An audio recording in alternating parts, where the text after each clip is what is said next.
نحمده ونستعينه ونستغفره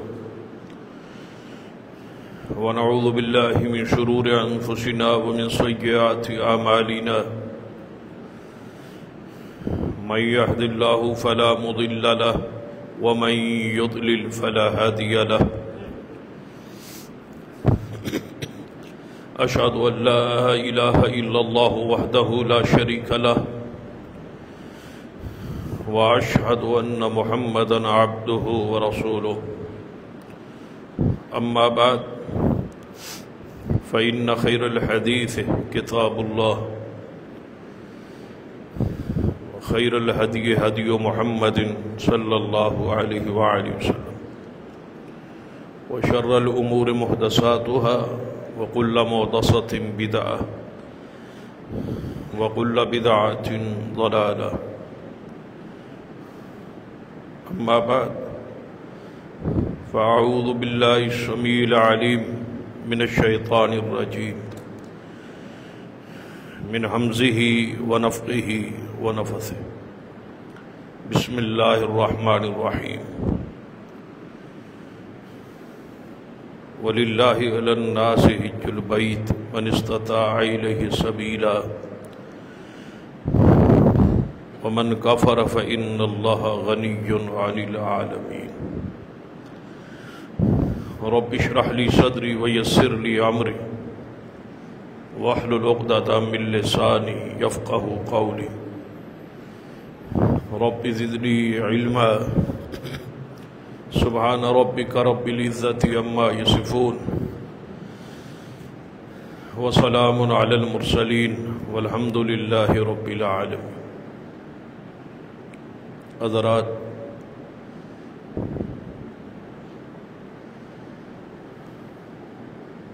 ذی الحج کے ایام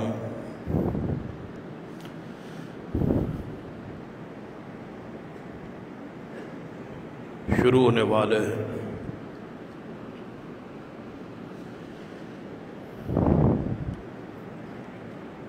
یہ سارے مہینے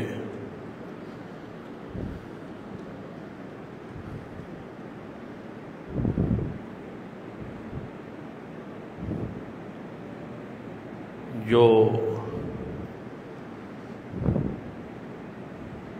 4 حرمت والے ہیں،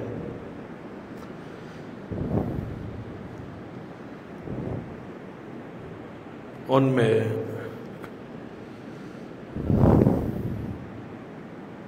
ہم گزر رہے ہیں، جا رہے ہیں۔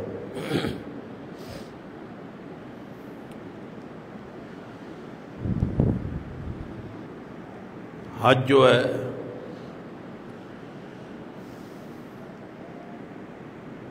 وہ اسلام کا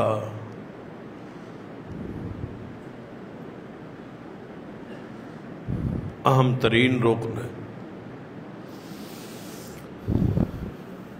قرآن پاک کے اندر فرمایا وَلِلَّهِ عَلَى النَّاسِ حِجُّ الْبَيْتِ مَنِ اسْتَطَاعَ إِلَيْهِ سَبِيلًا۔ جس شخص کے پاس طاقت ہے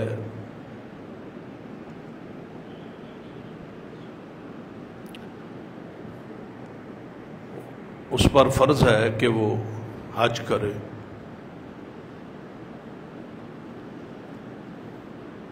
نبی علیہ السلام نے خطبہ ارشاد فرمایا اور فرمایا کہ لوگوں تم پہ حج فرض کیا گیا۔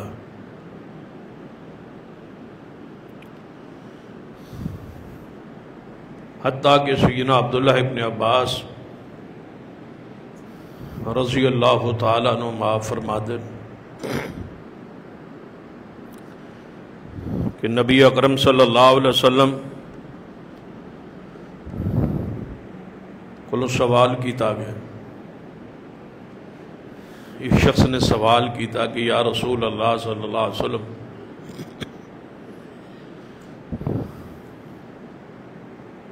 کہ میری ماں فوت ہو گئی، اس نے نظر مانی تھی حج کرنے کی، تو کیا اب اس نظر نو پورا کیتا جائے؟ تو آپ نے فرمایا کہ اگر تیری ماں فوت ہوئے اور اس سے قرض ہوتا تو کیا اس کا قرض ادا نہیں سی کرنا؟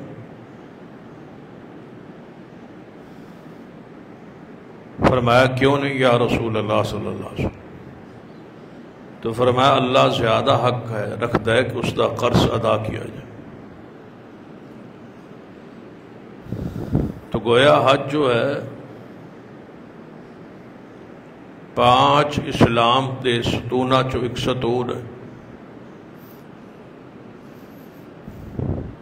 بلکہ نبی علیہ السلام نے فرمایا کہ جس شخص نے طاقت ہوئے اور حج نہ کرے تو اللہ تعالیٰ نے کوئی پرواہ نہیں کہ وہ یہودی ہو کے مرے یا عیسائی ہو کے مرے۔ سیدنا عمر بن خطاب رضی اللہ تعالی اپنے دور خلافت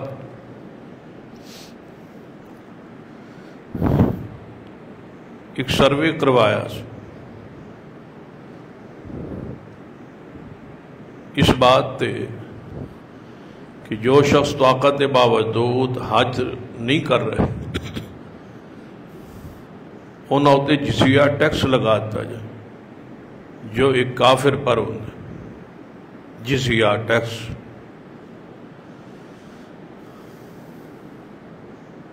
اور نبی علیہ السلام سوال کیتا گیا یا رسول اللہ صلی اللہ علیہ وسلم کہ اعمال جو افضل ترین عمل کون سا؟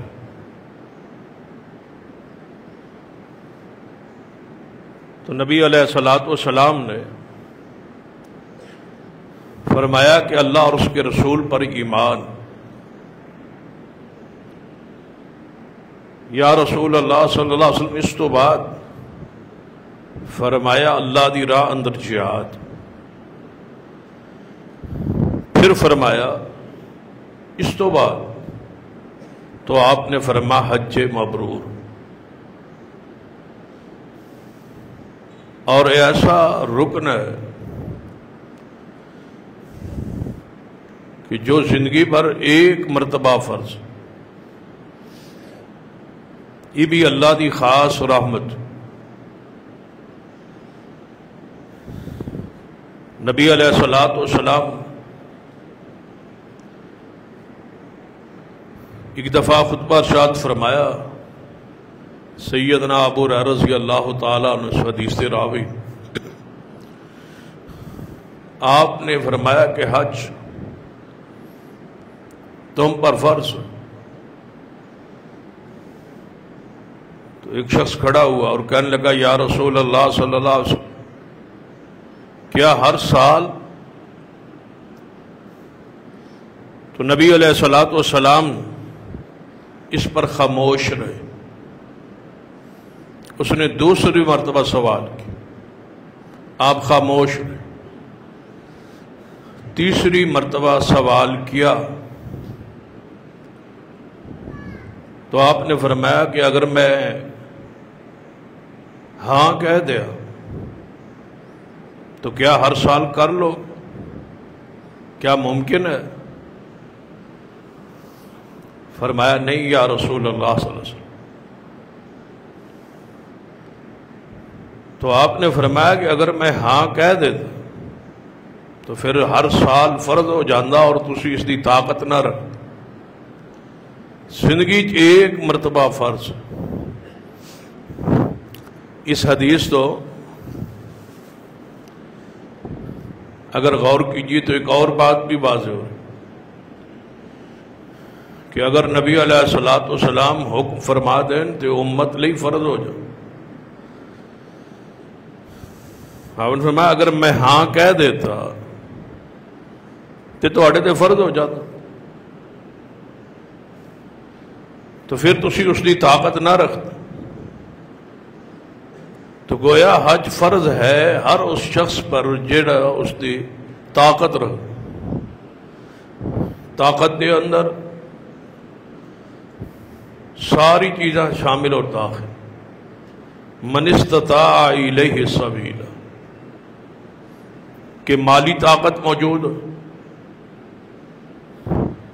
حج دے سفر اندر دے اخراجات زیادہ راہ پورا موجود ہو، اے نہ ہوئے کہ اتھے جا کے صدقہ و خیرات منگتا رہے، بھیک مانگنا شروع کر دے۔ بعض لوگ حج اسی ارادے نال کرتے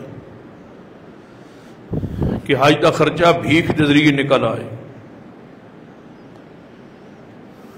بہت سارے گروہ نے جو عمرہ اس واسطے کر کہ عمرے کا خرچ بھی نکل آئے گا اور اضافی بچت بھی ہو جائے گی اور پھر عمرہ کر۔ من استطاع الیہ سبیلا، ہاں تجارت جائز ہے، اگر حج تمتعی گیا ہے جو بالعموم اہل پاکستان کرتے کہ عمرے کا احرام باندھے اور عمرہ کر کے پھر احرام کھول لے، تو جتنے ایام حج نو باقی نے اپنے کاروبار تجارت کوئی چیز لے کے گیا خرید و فروخت کر لے، پھر 8 نو احرام باندھ۔ لیکن اس ارادے نال کہ بھیک مانگا گا، یہ بھیک تو اسے مقام پہ جائز نہیں، وہاں کیسے جائز ہوئی؟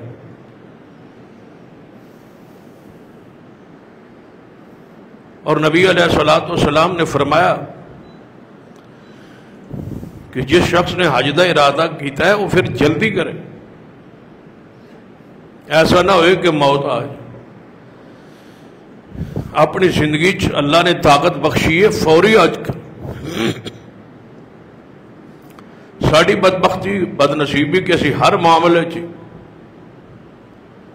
بہت ساری چیزاں از خود معروف کر کے مشہور کر گئے، حج تو پیچھے رہ جائے۔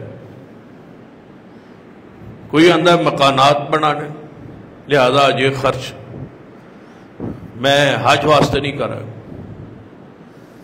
کوئی اندر بچے بچیاں جوان نے شادی کروں گا، اس تو بعد حج کرا۔ بعض لوگوں کا ذہن یہ ہوتا ہے کہ حج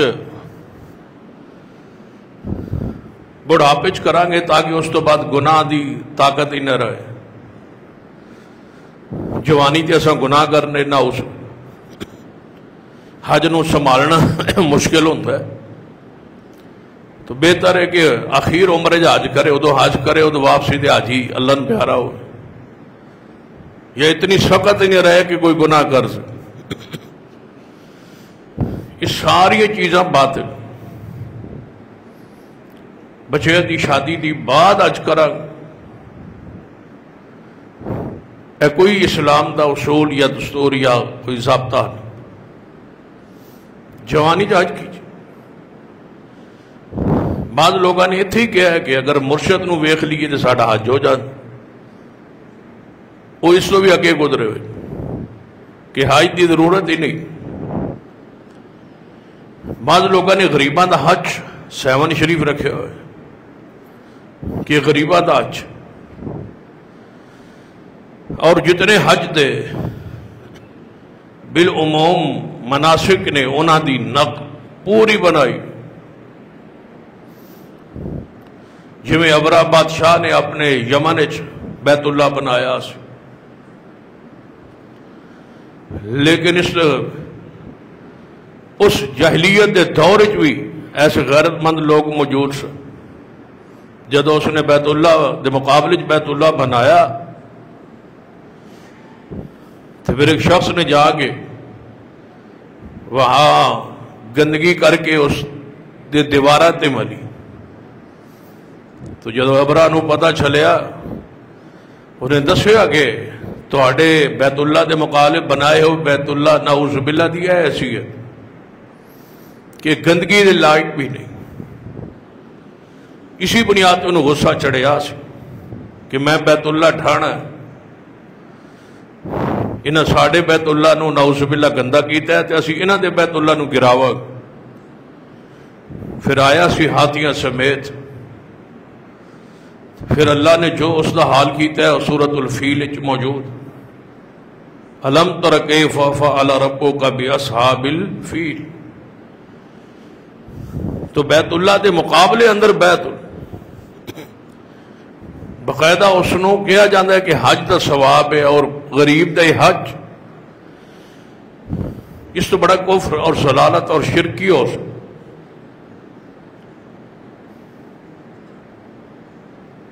حج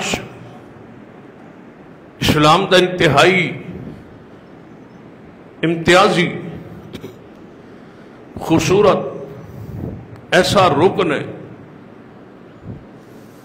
کہ جس دے بارے ہر مومن دے دل تڑپ، خواہش اور چاہت موجود،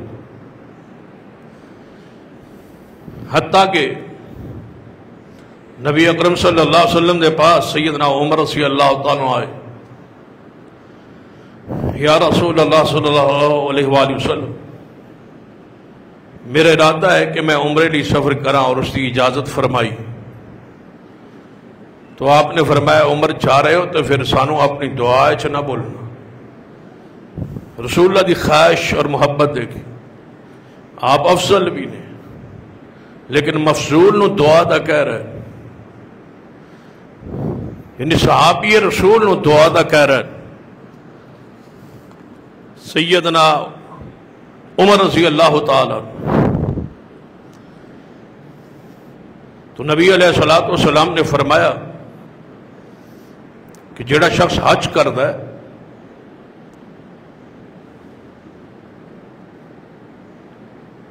اور اس حج کے دوران کوئی فوش بات، کوئی گناہ برائی والا کام نہ کیتا ہو، ہر قسم دے گناہ تو جھگڑا، غیبت، لڑائی، فسق، نافرمانی کوئی کام نہ کیتا ہو، بالکل صاف سنت مطابق حج کیتا ہو، جو گناہ تو اس طرح پاک ہو جاتا جس طرح ماں دے پیٹ چو آج شخص پیدا ہو، گناہ تو صاف اور پاک ہو جاتا۔ آپ نے فرمایا حج مبرور دا جنت تو علاوہ کوئی بدلہ نہیں، کہ جس حج دے اندر کوئی نافرمانی نہ ہوئے، ایسے حج واسطے جزا اللہ نے جنت رکھی۔ اور نبی علیہ السلام کو بعض خواتین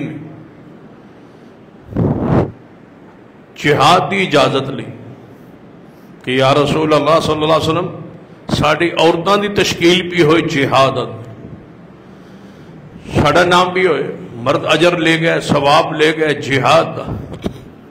آپ نے فرمایا کہ تو آڈا جہاد اللہ نے حج مبرور نو رکھے، عورت دا جہاد ہے حج مبرور۔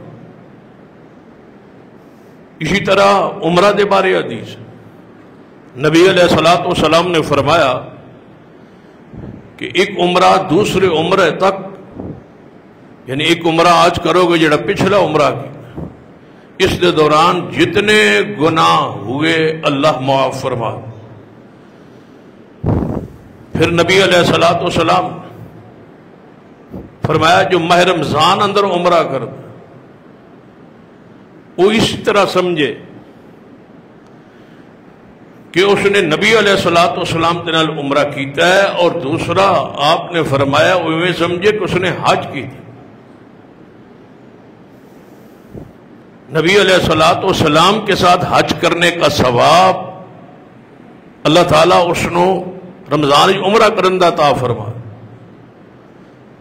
لیکن یاد رکھیے حج پھر بھی فرض رہے، ایسا نہ ہوئے کہ وہ کہے کہ حدیثی تیار ہے کہ رمضان عمرہ کرے تو حج دے برابر ہے تو میرا حج ہو گیا۔ حج نہیں ہو، ثواب ملا ہے حج، لیکن حج اس پر قائم رہے گا، اس کی فرضیت اس سے قائم رہے گی۔ تو اگر حج نو اس رکن نو اگر شخص ادا کرنا چاہ اس واسطے لازم ہے کہ نبی علیہ الصلوۃ والسلام دی سنت اور عمل طریقہ رسول دا خیال رکھے. اگرچہ جو یہ ایام آ رہا ہے جڑے حج تے ہیں وہ تے حج تے ہے ہی ہے، ساڑے لئی بھی بڑی فضیلت اور عظمت والے ایام. آپ نے فرمایا جو شخص قربانی کرنا چاہتا وہ اپنے بال اور ناخن ان 10 دنوں اندر نہ کٹ. سب تو بہترین زمانے اندر پورے سال اندر بہترین ایام ذوالحج دے 10 ایام، والفجر ولیال عشر والشفع والوتر. اللہ تعالیٰ نے ان خاص فضیلت اور مقام تھا، حتیٰ کہ امام ابن قیم رحمہ اللہ نے فرمایا کہ رمضان المبارک دے آخری عشرے تو بھی ان ایام نو زیادہ فضیلت آس، بلکہ انہیں تقسیم فرمائی. فرما دینے کہ دن یہ افضل اور راتہ ماہ رمضان دے آخری عشرے دی افضل، کیونکہ دنہ چ رسول اللہ صلی اللہ علیہ وسلم ان دنہ چ عبادت دا انتظام انسلام کیتا، اور 10 رمضان دے آخری 10 راتہ چ آپ نے زیادہ عبادت کا اہتمام فرمایا.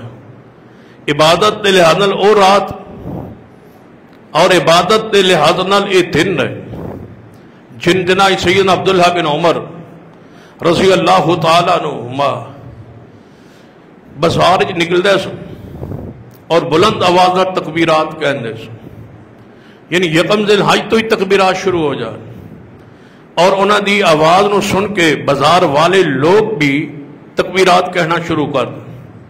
ان دنوں اندر کثرت نال اذکار ذکر قرآن نے بھی فرمایا اور حدیث پاک اندر کثرت نال لا الہ الا اللہ الحمدللہ اللہ اکبر یا تکبیرات اللہ اکبر لا الہ الا اللہ واللہ اکبر وللہ الحمد. یا کچھ اور تکبیرات دے الفاظ بھی بعض روایات وچ موجود. تو یہ الفاظ کثرت نال دعاواں اذکار ذکر ان دنوں، بلکہ کثرت نال روزہ رکھے. 9 روزے پورے رکھے تو کمال ہے، نہیں تو پھر یوم عرفہ دا روزہ ہے. اور نبی علیہ الصلوۃ والسلام نے فرمایا جو یوم عرفہ دا روزہ رکھے اللہ تعالیٰ 1 سال آنے والا اور 1 سال گزرنے والا 2 سالوں دے گناہ معاف فرما دے. تو ان ایام نو معمولی نہ جان.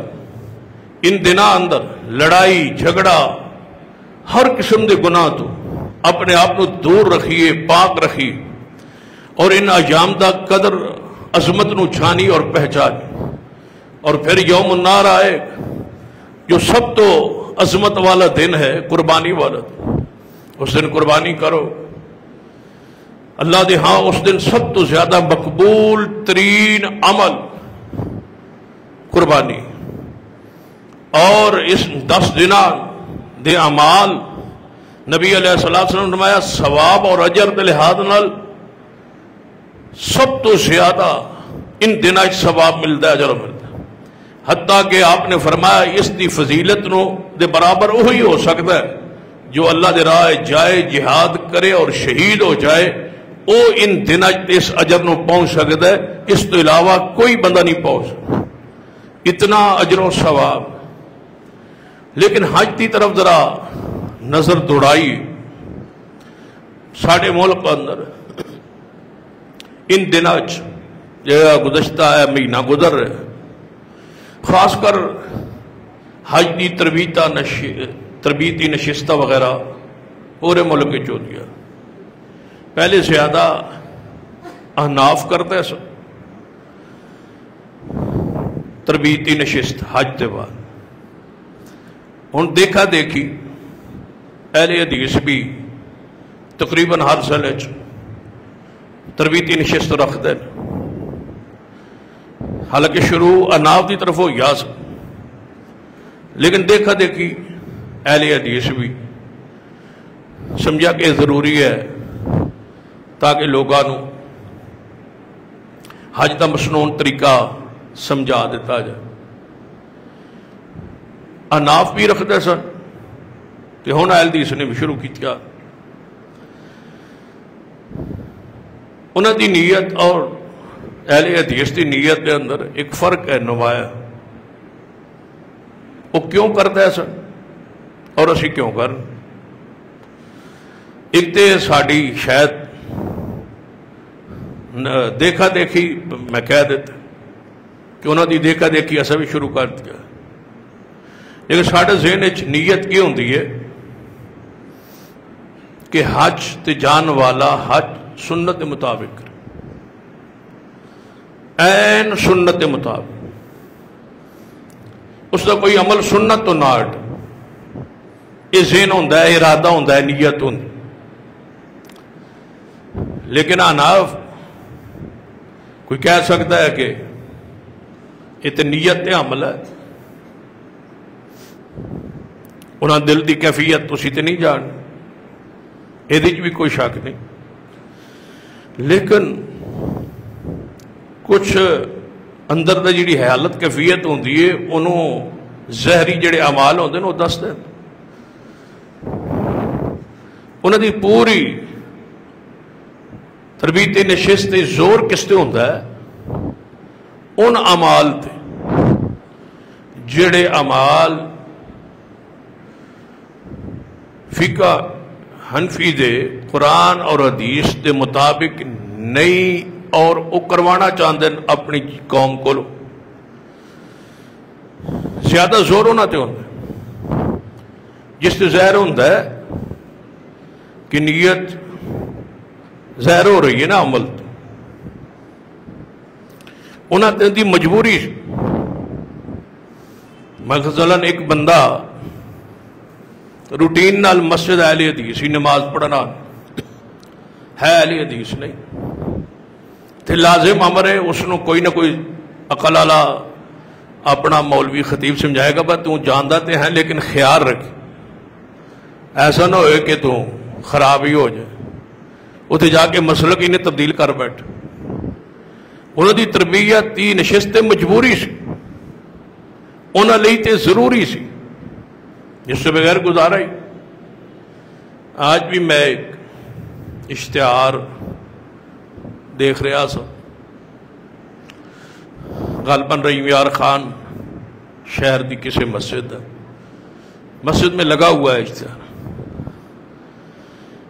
کہ یہ مسجد مسلمانوں کی ہے،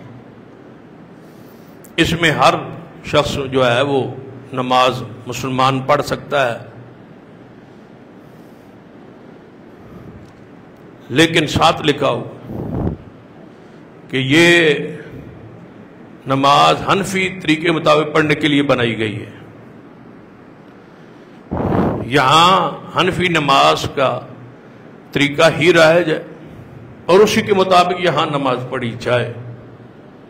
آگے لکھا ہوا اگر کوئی اہل حدیث یا کسی اور مسلک کا شخص آتا ہے تو وہ آئے، لیکن نماز اپنے مسلک کو زیر نہ کرتے ہوئے نماز پڑھے۔ ساتھ لکھا ہوا ہے مثلا آمین وغیرہ، یعنی آمین نہ کہے، اور ساتھ لکھا ہوا ہے کہ انشاءاللہ اگر یہاں آمین دل میں کہہ کے یا رفیدین چھوڑ کے نماز پڑھے گا تو انشاءاللہ اس کو دوہرا ثواب ملے، لیکن نماز ایسے نہ پڑھے، مسلک زہر نہ ہو۔ یہ مسجد مسلمانوں کی ہے لیکن فقہ حنفی کے طریقے کے مطابق بنائی گئی، پھر مسلمانوں کا کام کدھر رہ گیا؟ مسلمانوں کی تو یہ ہے کہ جو مسلک جس انداز میں آئے پڑھے اس کی مرضی۔ ہماری یہ مسجد ہے، یہ اسلام کی بنیاد پر مسلمانوں کی، حنفی آئے، شافی آئے، مالکی آئے، حنبلی آئے، کسی مسلک کا شخص آئے نماز پڑھے اور اپنے طریقے کے مطابق پڑھے، ہمیں تو کوئی اعتراض۔ یعنی ایک بندہ حج کے لیے جا رہا، اس کے ذہن میں تربیتی نشست رکھ کے پہلی فرقہ داخل کرنا ہے کہ وہاں خبردار ہوشیار رہے، وہاں کا اور ہمارا مسلک ایک نہیں۔ یہ تربیتی نشست اس لیے رکھی جاتی تھی کہ وہاں آپ نے خیال رکھا. بلکہ سرگودا میں ایک تربیتی نشست ہوئی، اس میں یہ اعلان ہوا کہ عورتیں بھی وہاں موجود تھیں جنہوں نے حج پہ جانا، مرد بھی موجود تھے. تو وہاں اعلان ہوا کہ عورتوں نے جا کے بیت اللہ کا طواف کر کے عمرہ کر کے پھر ہوٹل پہ رہنا ہے، کوئی نماز مسجد حرام میں نہیں پڑھنی. مسجد حرام میں نہ جائیں، آپ کی ہوٹل کی نماز بیت اللہ سے افضل ہے. آپ وہاں نہ جائیں، صرف آپ عرفات وغیرہ میں جائیں گی، مسجد میں نہ جائیں. ان کو خطرہ ہوتا ہے کہ اگر شخص وہاں جاتا ہے تو ہو سکتا ہے اس کا مسلک اور منہج بدل جائے، اور ہزاروں کا بدلا ہے. لوگ گئے، کتنے لوگ ملتے ہیں جڑے اندر نے کہ جناب اسی حج تے گئے سا، اللہ نے سانو سمجھ دے، عمرے تے گئے سا، اللہ نے سمجھ دے. تو یہ انہاں دی تربیتی نشست وچ ہی کچھ ہوندا کہ جا کے عرفات ہی تساں زور اثر اکٹھی نہیں پڑھ، کیونکہ سنت ہے اکٹھی پڑھنا، لیکن تساں نہیں پڑھ. مزدلفہ اندر جا کے مغرب عشاء تساں اکٹھی نہیں پڑھ، اور دو دو رکعت قصر نہیں پڑھ. تربیتی نشست ہو رہی ہے حج کے لیے. سکھایا کیا جا رہا ہے؟ اپنا مسلک، اپنی فکر. اہل حدیث کو تربیتی نشست دی نیت ارادہ صرف یہ ہوتا ہے، اے نہیں اتنے جا کے اے نہیں کرنا تے اے نہیں کرنا، اتنے ہر کچھ وہ عمل کرنا ہے جو سنت مطابق، کوئی مسلک کی پابندی. اور سانو تھوڑا ایک سکون نصیب ہوتا ہے جدو بیت اللہ چھانے تو دورہ ایک سکون نصیب ہوتا ہے کہ یا اللہ پاکستان دے اندر سن تو وہ مسلک اور منہج عطا فرمایا جو کچھ محمد مصطفیٰ تے نازل ہوئے. اور اے دین، یعنی ایک چیز بھی ایسی نہیں جیڑی سانو جا کے اتنے حیرانگی دا اظہار کرن، اے تو جا کے پریشان ہو جاتا. جدو پہنچتے نے پہلے بیت اللہ داخل ہونے آئی، جدو اذان شروع ہوندی ہے پہلی تے صلاۃ تو بغیر ہوندی ہے تے پہلی پریشانی شروع. پھر اذان تو بعد جدو اقامت ہوندی ہے کاری، پھر پریشانی شروع. پھر جدو امام آتا ہے سباں درست کر لو، سب صفوفکم وسط الخلل، خلا آپس ہی بند کرو، پیر نہ پیر جوڑو، پھر پریشانی. ایویں عرفات دے اندر جدو ایک اذان نال زور دے وقت دو نمازاں زور اور عصر، اور پھر دو دو رکعت زور دے ٹائم وچ عصر، انہاں دے نزدیک تے حرام ہے، جائز ہی. پھر ایک اذان سے دو نماز، اقامتیں دو اور اذان ایک، پھر پریشانی. ایویں مغرب عشاء کے ساتھ اکٹھی، مغرب وہاں نہیں پڑھنی، جا کے مزدلفہ پڑھ، مغرب دا وقت رات ختم ہو جاتا. ایتے پاکستان جنہوں نے کہو با سفر ہے تے مغرب نال عشاء پڑھ لو، سوال ہی نہیں. مغرب نو لیٹ کر لو، سوال ہی پہ لڑ پڑ. بڑھ کے بساں دے اندر رولا پا دین گے، ساڑی اثر گئی، ساڑی مغرب گئی. بھائی مغرب نو عشاء نال پڑھ لے، نہیں ساڑا مغرب دا وقت تھوڑا ہے، مغرب گئی. اللہ نے پہلے مغرب دا کیسے انتظام کیتا ہے؟ مغرب پڑھنی نہیں عرفات، سورج غروب ہونے کا انتظار کرنا، جو ہی غروب ہوئے مغرب نہیں پڑھنی، تہاڈی جلدی ختم کری. چلنا جا کے مزدلفہ، مغرب دا وقت اتنے پہنچن تک ختم. عشاء دے وقت پڑھو جا کے مغرب، پہلے مغرب پھر عشاء، مغرب دے 3 فرائض اور عشاء دے پھر 2. یعنی پورا طریقہ، کسی بھی مقام تے پریشانی نہیں. حج واسطے جو قرآن پاک دا پیغام سی اطیع اللہ و اطیع الرسول کہ رسولہ دی اطاعت ہر عمل اندر،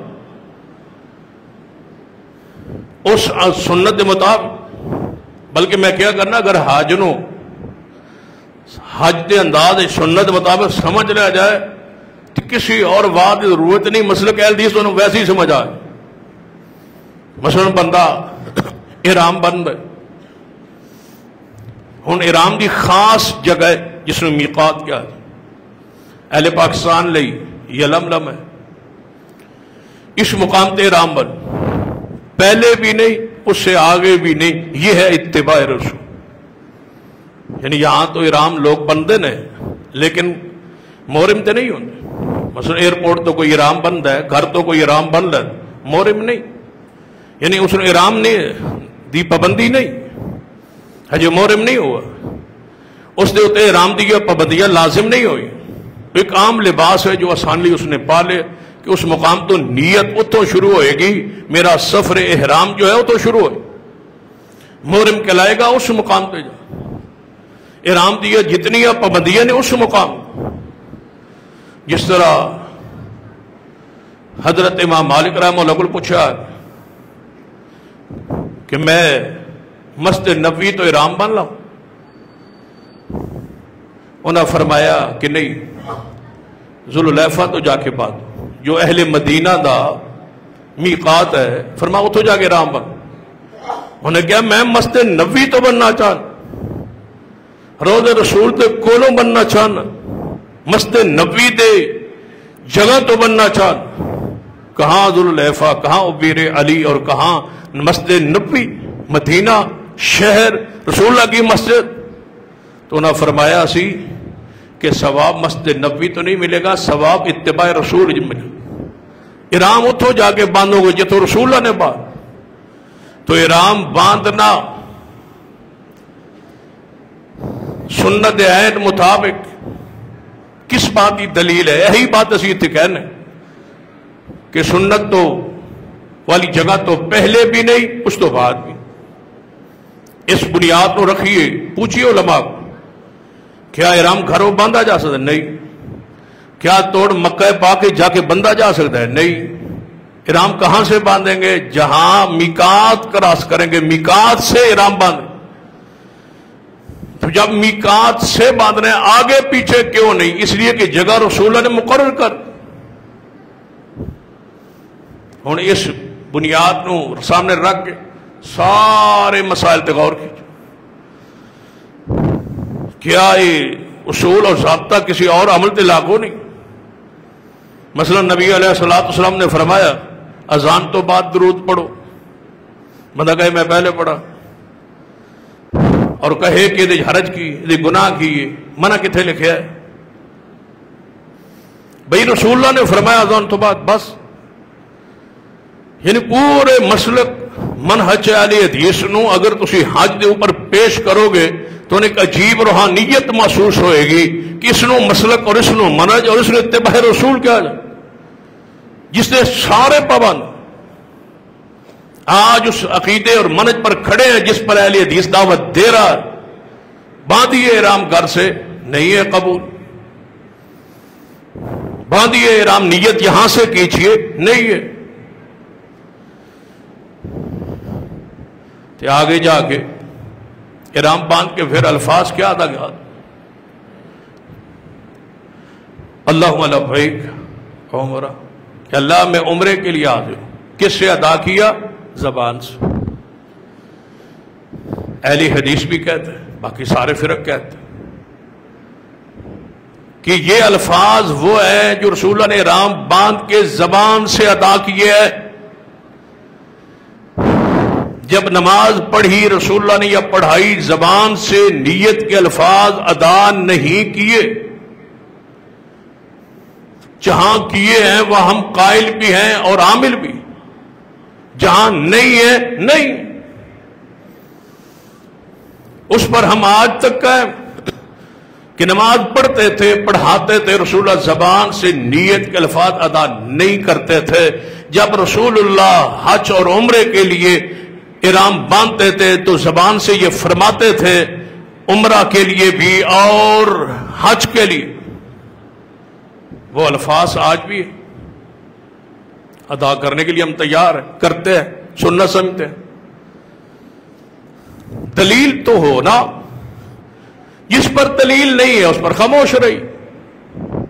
اس پر دلیل موجود ہے پڑھیے. احرام پھر بعد یہاں سارے امتیاز اللہ نے ختم نہیں کر دی. کسی اور رنگ کا نہیں، صرف سفید. سفید میں لوگوں نے کپڑے اعلیٰ اور عام اختیار کیے ہیں. رنگ ایک جیسا رنگ کیوں ہے؟ بدلیے نا. محبت نہیں ہے حضور سے، ساوے رنگ دا ہوئے. کیا خیال ہے پیلے رنگ کا ہو؟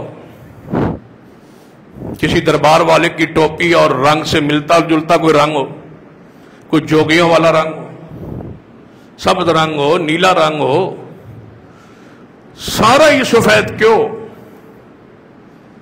پوری دنیا کے ہر ملک کا رنگ الگ الگ ہو؟ نہیں.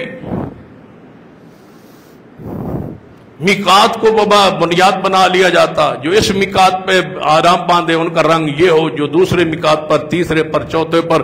احرام الگ الگ ملکوں کی بنیاد پر نہیں، مسلکوں کی بنیاد پر نہیں. ساری امت ایک رنگ میں رنگی ہوئی ہے.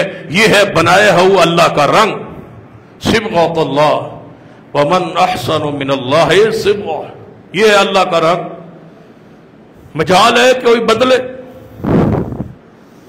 تو اس سارے حج کے طریقے اور سفر کو اپنے مسلک منہج پر پیش بھی تو کیجیے. یہ پابندی کیوں ہے کہ سنت ہے؟ یہاں کیوں پابندی نہیں ہے؟ یہاں بھی تو سنت. سنت کے ساتھ وہی محبت، وہی عقیدت یہاں بھی ہو نا. پھر آگے سفر شروع ہو رہا ہے، تلبیہ شروع ہو. اب تلبیہ کیا ہونا چاہیے؟ انصاف کی بات کریں، تلبیہ کیا ہونا چاہیے؟ سوچیں. اہل حدیث ہو پڑھے اللہم لبیک اللہم لبیک لا شریک لک لبیک. بریلویوں کو کیا پڑھنا چاہیے؟ لبیک یا رسول اللہ، لبیک یا رسول اللہ. شیعہ پڑھیں لبیک یا علی، لبیک یا حسین. گاڑیوں پیچھے تو یہ لکھا ہوا ہے. کوئی ہے جو فرق کرے؟ مجال ہے کوئی بدلے؟ یہاں تو دونوں ہاتھ کھڑے کر کے اسی پر ضرب ہے، یہی نعرہ ہے، یہی فرق ہے. اللہم لبیک کوئی کہے گا تو کہیں گے یہ اہل حدیث ہے. لبیک یا رسول اللہ یہ پتہ لگتا ہے یہ مسلک ہے. لبیک یا حسین پتہ لگتا ہے یہ مسلک ہے. اب بتاؤ تلبیہ کا آئے ہو اس عقیدے پر جس پر ہم لانا چاہتے تھے کہ لبیک اللہم لبیک.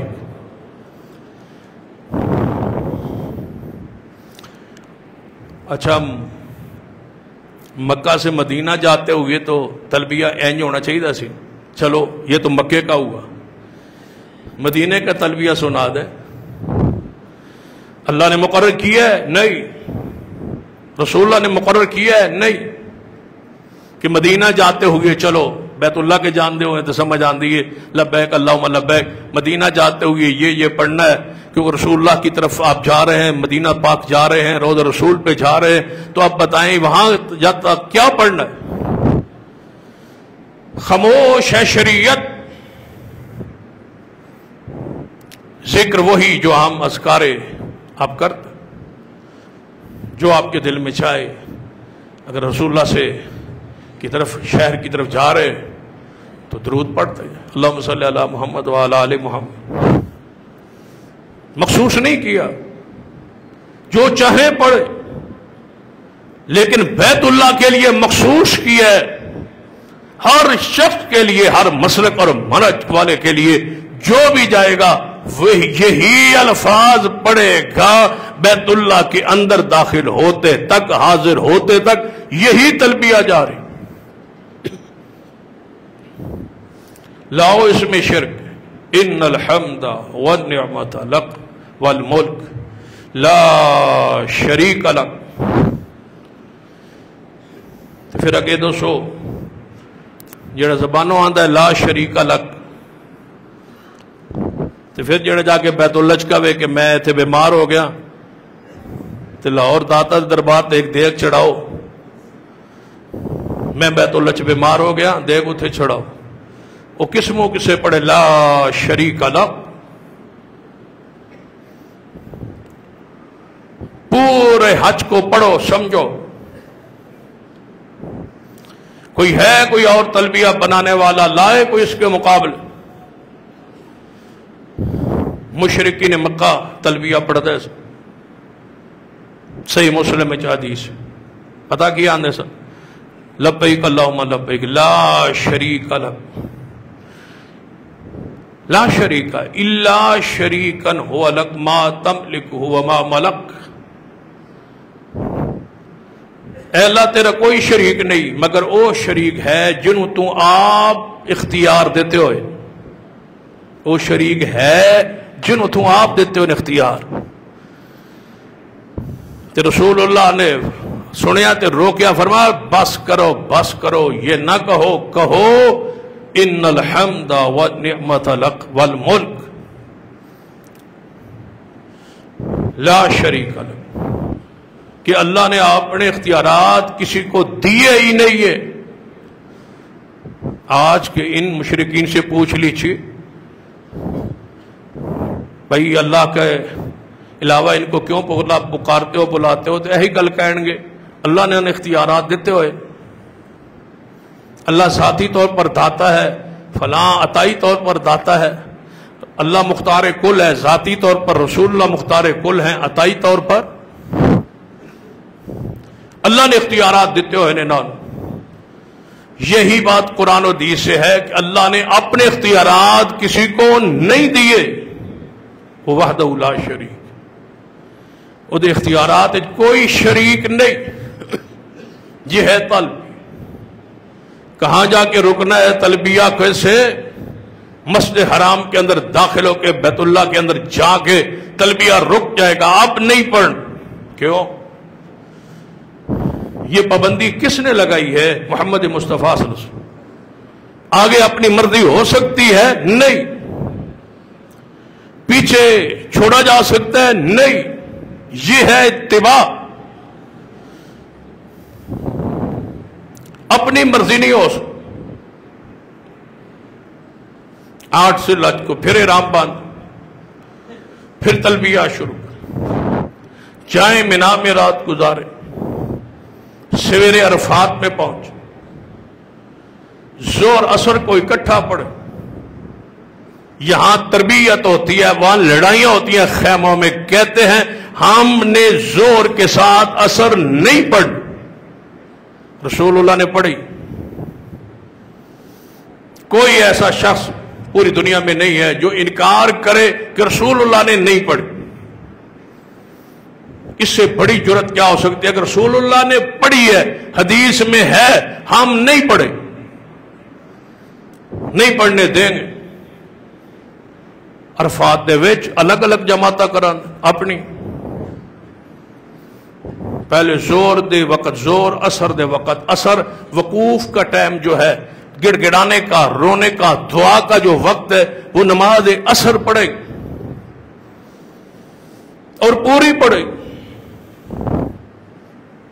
جائیں ساری دنیا کی کتب حدیث کھولے، ایک حدیث سے صحیح ہو کہ رسول اللہ نے ظہر کے وقت میں، اثر کے وقت میں اور پوری پڑھی اور عرفات میں، ایک حدیث لائی۔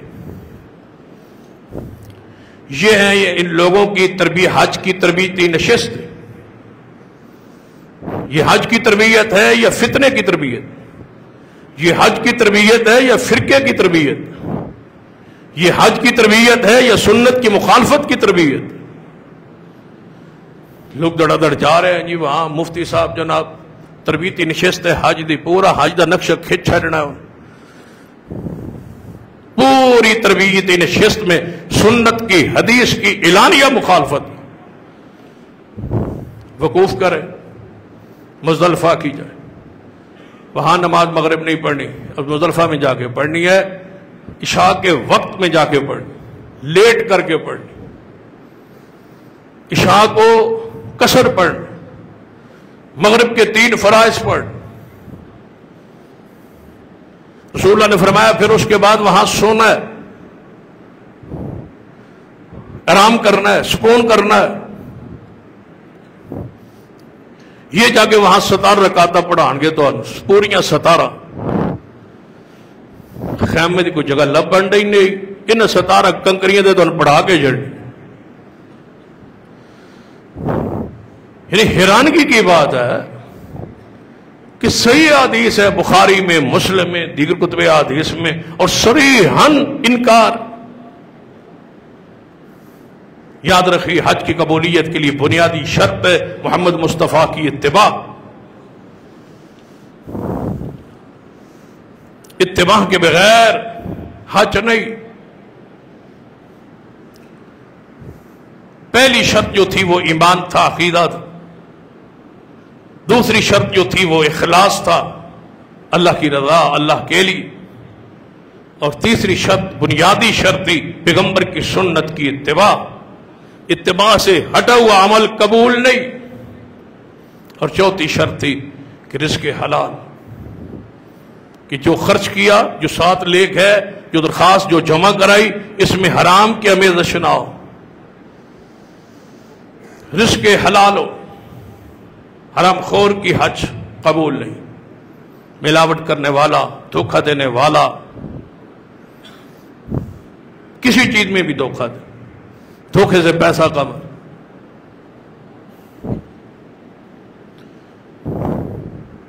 ہم بڑے اپنے آپ کو پاک صاف تو کہتے ہیں، لیکن خیال نہیں رکھتے رزق حلال کی. بنیاد ہے رزق حلال، پوری طرح امانت داری سے. ایک بندہ لینے کے اصول اور ہو، دینے کے اصول اور. ایک بندہ کسی چیز لیتا ہے، اس میں ملاوٹ نہیں ہونے دے. بس کہتا ہے کہ اس میں ملاوٹ نہیں، بھائی پاک صاف چیز سانو دینی. اسی دکاندار ہاں، ساڑھے گاہک نے وہ خراب ہو لے لی. مثلا دودھ لیا،